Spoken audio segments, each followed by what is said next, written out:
Bonjour tristesse, vous êtes bien dans le pays qui hésite entre se faire baiser comme toujours ou se faire baiser comme jamais.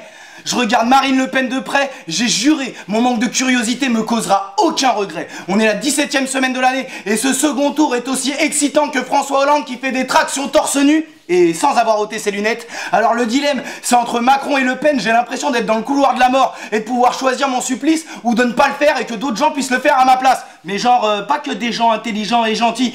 Alors bon, donc au tiercé de la fils de puterie présidentielle, donc ça a été Macron, Le Pen, puis Fillon. Hein, on a plutôt été très indécis sur l'escroc à élire ce coup-ci. Alors quatrième Mélenchon, oh putain la honte Mélenchon, si je pouvais lui récupérer mon vote à cette baltringue, je le ferais tout de suite. Mais c'est quoi ce comportement? Entre les porte-paroles des insoumis là, complètement soumis sur les plateaux télé, ils avaient le droit de rien dire d'autre que ah bah alors il faut recompter, je sais pas, je ne peux rien dire d'autre, il faut compter. Ils attendaient les ordres du chef, la pathétique, ils ont pas d'individualité, ils ont pas le droit de parler tout seul. Et après donc le grand gourou Mélenchon qui est venu parler pour expliquer la même chose. Alors oui, alors il faut compter, hein, il faut bien compter, je ne suis pas sûr d'avoir perdu et de toute manière je ne donnerai pas de consigne de vote, hein, c'est comme ça, hein, les insoumis voteront pour choisir pour qui ils vont voter. Mais j'étais là, moi je me grattais le crâne, je disais mais ils vont voter pour savoir pour qui ils vont voter. J'avais des voix d'insoumis dans le crâne qui me disaient ça s'appelle la démocratie connard, ça s'appelle la démocratie.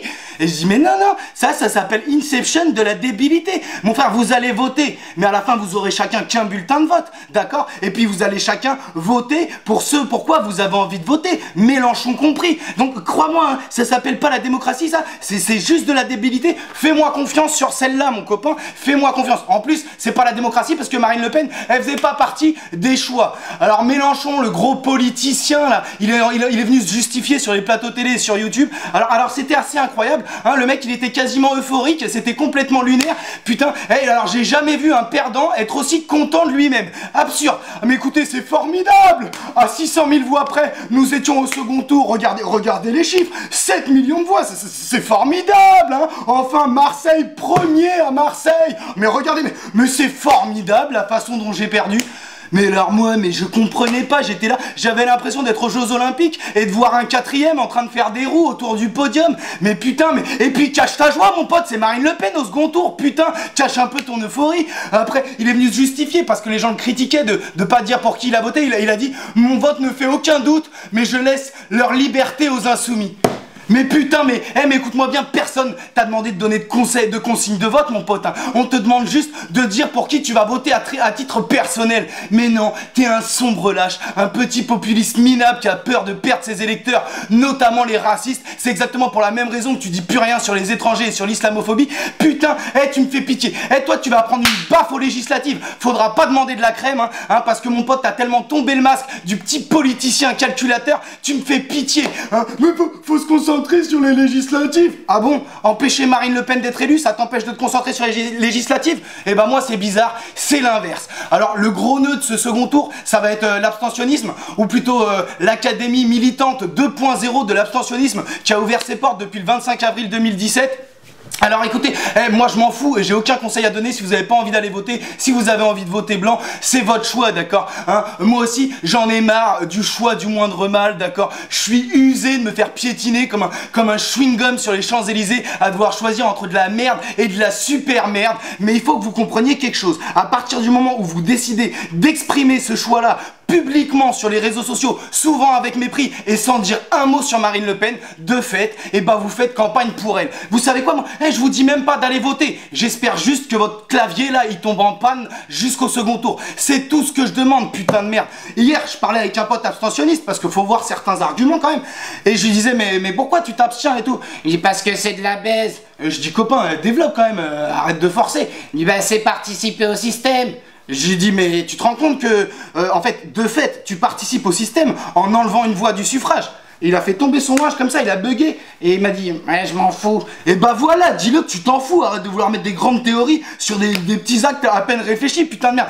Donc je dis pas que vous avez tort, hein, je dis que pour certains d'entre vous, si vous avez raison, c'est bien malgré vous. Et bah moi tout ce que je dis d'ailleurs c'est que bah à ce moment-là le vote blanc en fait, je sais pas, le vote blanc me paraît être un bon compromis, c'est comme dire je suis pour la démocratie mais je suis pas pour celle-là. Ouais mais ça sert à rien, c'est pas comptabilisé. Le jour où il y aura 30% de vote blanc, peut-être qu'on aura un petit levier de négo, d'accord. Alors autour de cette cette élection, il y a un concours d'arguments débiles. J'ai l'impression que Nadine Morano a fait une masterclass nationale, c'est incroyable. Alors il y a Jean-Michel Teubé qui crie à qui veut l'entendre que voter Macron en 2017 revient à voter Marine Le Pen en 2022. Alors écoute-moi bien le génie, devine qui est face à Macron là en 2017. Marine Le Pen. Tu sais quoi? Moi, les 50 sur 6, mon pote, je les prends. Il y a ceux qui disent mais elle ne passera jamais de toute manière. Les Américains comme ça, ils se grattent le front, ils disent mais vous êtes cons quoi, vous voyez pas ce qui arrive chez nous, les sondages ils se trompent des fois. C'est vous-même qui le dites tout le temps que les sondages ils se trompent. Alors, mes chouchous, c'est au moins si Marine Le Pen elle passe, demain il y aura la révolution. Alors laissez-moi vous expliquer un truc, parce que des fois j'ai l'impression que vous êtes arrivé dans ce pays avant-hier. Vous savez ce qui va se passer si Marine Le Pen elle passe? Il va rien se passer du tout. Le français moyen il va cracher par terre, il va dire oh non, zut, il va aller se coucher, le lendemain il sera dans sa bagnole en train d'écouter RMC pour aller au travail, parce que faut bien gagner sa croûte. Mais putain, on fait une révolution tous les 500 ans, croyez-moi bien, notre époque elle va sauter son tour. Hein. Mais vous voyez bien qu'il y a plus de Candy Crush que de Robespierre en nous, non? Non, vous voyez ça ou vous êtes aveugle comme un musulman dans un mythique Front National? Je sais pas, putain, vous en rendez compte quand même. Autre argument, Macron c'est la finance. Ah oui, parce que depuis 2 semaines, il faut savoir que Marine Le Pen est devenue communiste. C'est à peine croyable cette affaire. Mais de toute manière, nous les minorités, on galère déjà à trouver un taf, on galère déjà à trouver un logement, hein, on subit déjà des contrôles de police violents. Alors, vous avez raison, et ça je vous l'enlève pas. Par contre, je vous le dis, l'injustice et la haine, c'est comme la lèpre, hein. C'est pas parce qu'on espère que ça s'estompe qu'il faut pas faire attention à ce que ça ne s'étende pas, d'accord? C'est même la base. D'ailleurs, si tu veux pas que ça s'estompe, tu fais déjà attention à ce que ça ne s'étende pas. Point barre. Alors après, vous faites ce que vous voulez, hein. Si vous voulez qu'on nous casse tous les jours les couilles avec les musulmans, là, à nous faire croire qu'ils veulent conquérir la France alors qu'ils essaient laborieusement de conquérir un SMIC, hein. Si vous voulez encore plus galérer à trouver du taf, encore plus galérer à trouver un logement, si vous voulez que les cantines elles soient encore moins gratuites, d'accord, hein, si vous voulez que les naturalisations elles soient encore plus difficiles à obtenir, parce que j'ai des potes, ils sont là, ils prennent la confiance parce que leur daronne elle a eu la nationalité. Et bah belle mentalité, claque la porte à la gueule du suivant. Très belle mentalité mon copain, c'est à peine croyable ça. Hein, si vous voulez des contrôles de police encore plus violents, hein, si vous voulez que le renseignement il soit dans des mains fascisantes, allez-y, votez Le Pen. Si vous voulez que l'économie elle prenne une bonne baffe dans sa gueule, votez Le Pen. J'espère que vous en avez les moyens. En plus il y en a qui parlent comme si Madame Le Pen était quelqu'un d'honnête, hein, mais elle est pas honnête, mais putain de merde. Vous voyez ce qu'elle fait avec votre oseille, avec l'oseille du parti Jeanne, hein, et ben elle met tout dans la poche de ses copains. Et où est-ce qu'on retrouve l'argent de ses copains? Au Panama Papers. Elle lutte contre Daesh, elle. Il y a des gens de son parti qui participent à superviser les négociations entre Daesh et Lafarge. Mais putain de merde. Mais je sais pas. Mais Marine Le Pen, c'est pas compliqué. Elle a tellement les mains sales qu'elle se les lave avant d'aller aux chiottes. Putain, elle vaut pas mieux qu'un autre à ce niveau-là. Bordel de merde. Alors écoutez, je vais vous le dire. Le Pen, anti-système, d'accord, c'est Serge Gainsbourg qui anime un atelier contre le tabac. Putain de merde, ok, hein. Le Pen contre la finance, c'est Gérard Depardieu, parrain des alcooliques anonymes, bordel de merde. Le Pen féministe, hein, c'est Dominique Strauss-Kahn dans une manifestation anti-IVG. Le Pen qui prône l'unité, c'est Sarkozy dans un concours de dunk. Elle en est absolument incapable. Le Pen qui prône l'amour, mais c'est Rocco Siffredi qui t'offre des fleurs. Putain, mais elle est là, elle ressemble au peuple. Elle ressemble au peuple, elle ressemble au peuple. Écoute, de dos, hein, peut-être. Alors, sans compter sur son nouveau Premier ministre annoncé, alors Dupont-Aignan. Alors Dupont-Aignan, si tu veux, hein, il a eu une soirée électorale un peu compliquée parce qu'il était annoncé à 5%, puis à 4,9%. Dans sa tête, il était pas bien. C'était le loto des remboursements des frais de campagne. Il était comme ça, il faisait du fitness, le mec. Oh, le million, non, le million, non, le million, non. Oh, après il a dû faire un petit soupir de bourgeois comme ça. Oh, tant pis, pas pour cette fois. Bon, il lui restait que la prostitution, ce qu'il n'a pas hésité à faire du coup en se ralliant à Marine Le Pen. C'est pas du genre à hésiter. Alors écoute-moi bien, Dupont-Aignan, je sais que t'es procédurier. Alors écoute-moi bien, non, tu n'es pas un petit enculé. Non, tu n'es pas une grosse salope arriviste assoiffée de pouvoir, mais moi par contre, je suis un gros menteur. Alors, on va finir avec Macron, hein. Alors, moi j'en profite tant que c'est pas de l'offense à chef d'État, hein, là ça paye pas cher. Alors écoute-moi bien, petite merde, d'accord? Je vais te donner mon vote, hein, mais sache que ça me dégoûte, tu me dégoûtes. Les gens comme toi et comme Marine Le Pen d'ailleurs, vous devriez être en prison, d'accord, hein?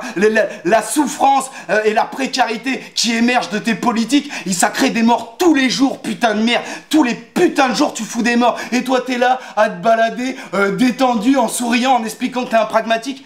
T'es pas un pragmatique mon pote, t'es un putain de commanditaire d'assassinat, d'accord, d'assassinats sociaux, et tu continueras à le faire. Et j'ai juré, ton mandat je vais pas te lâcher pendant 5 ans, je vais pas te lâcher, la sale chien de salon. Tu feras pas de mandat toi, c'est promis. Alors tu sais quoi, tu veux mon vote? Tiens, je te le donne, tiens mon vote. putain. Donc voilà, moi j'ai pas de conseils à donner les copains, de toute manière en soi j'avoue je m'en fous, c'est pas sur ma vie que ça aura le plus d'impact, d'accord, mais moi je pense qu'il est mieux d'éviter le pire là, en étant bien conscient que de toute manière il n'y aura que nous qui pourrons apporter le meilleur. Alors on va finir par une petite citation. Alors, quelle conscience de gauche peut accepter de compter sur le voisin pour sauvegarder l'essentiel parce que l'effort lui paraît indigne de soi? Ne pas faire son devoir républicain en raison de la nausée que nous donne le moyen d'action, c'est prendre un risque collectif sans commune mesure avec l'inconvénient individuel. Jean-Luc Mélenchon, la grosse baltringue en 2002. Rends-moi mon vote et bonne semaine de merde les copains.